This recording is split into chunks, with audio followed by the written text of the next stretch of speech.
All right, let's see. Iran, Syria, Russia. When it comes to Iran, Boeing has a multi-billion-dollar plane contract order, a Dreamliner and other plane order, that has gotten the attention of Republican Illinois Congressman Peter Roskam. And now he is urging President Trump to intervene here and just stop that order. Congressman, very good to have you. Thank you, Neil. You're basing that on Iran and Syria in cahoots, and that the last thing you want to do is reward Iran with a big contract that would benefit Boeing as well, essentially, right? Yeah, there's no question about this. Iran is the world's largest state sponsor of terror. Unambiguously, they've been a disaster as it relates to the nuclear deal, but set the nuclear deal aside and look at what they're doing around the world and look no further than Syria.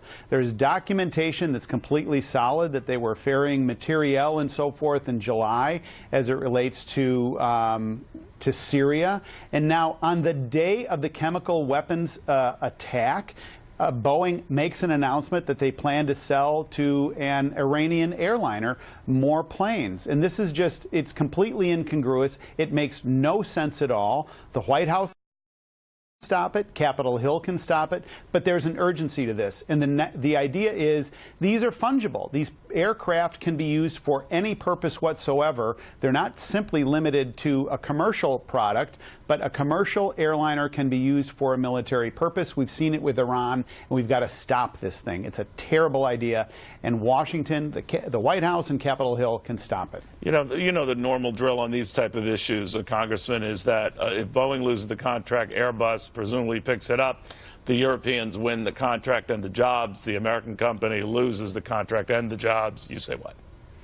I say this, two things. Number one, history is a merciless disciplinarian for the entity that says, you know what, the other guy was going to do it, so we did it too. That has never, from a moral point of view, that doesn't wash. But here's the other thing. There's technology that relates to the Airbus. The technology in an Airbus airplane has the same limitations as it relates to the export licensing that they need. So we can have a great deal of influence on Airbus contracts. We can have a great deal of influence on Boeing contracts. And I will stipulate this. There is something that is more important than jobs, because it comes down to a jobs argument. And what's more important than jobs is obviously lives. And I think it's outrageous. Have you run this by the White House or had a chance to get a reaction from anyone at the White House, the president, anyone? So in answer to your question, not yet. So we've sent this letter to President Trump. We've engaged the White House in that sense. But we've laid out a lot of groundwork with votes on Capitol Hill ever since Boeing began to probe this. And here's the thing. The remedy here is that Iran stops funding terrorism. Once they do, sell them anything. That's fine. But the notion that the world's largest state sponsor of terror gets to do business with an iconic American company makes no sense to me at all. So I don't want to see a company like Boeing be complicit forevermore in terror. It doesn't make any sense whatsoever. All right. I understand what you're saying about the commercial use of planes, or commercial planes that could be reconfigured for other nefarious purposes. But I do want to switch gears a little bit on the tax cut situation. We're getting different readings that the timeline on these tax cuts, Congressman, could get delayed, and that might be sort of watered down a little bit. Now, it depends on the eye of the beholder, but do you think that we will get tax cuts this year? The president told Maria Bartiromo that we will, but the timetable might slip back. They might not be retroactive. They might not be either. What do you think? Look, here's the thing. 2017 is the year for tax reform. There's a national consensus that our tax code is dissolving underneath us, Neil. It's not working for us anymore. But you all have to apparently do the health care thing first. I mean, are you confident that you can get that done and everyone can be in sync and agreement to get that done?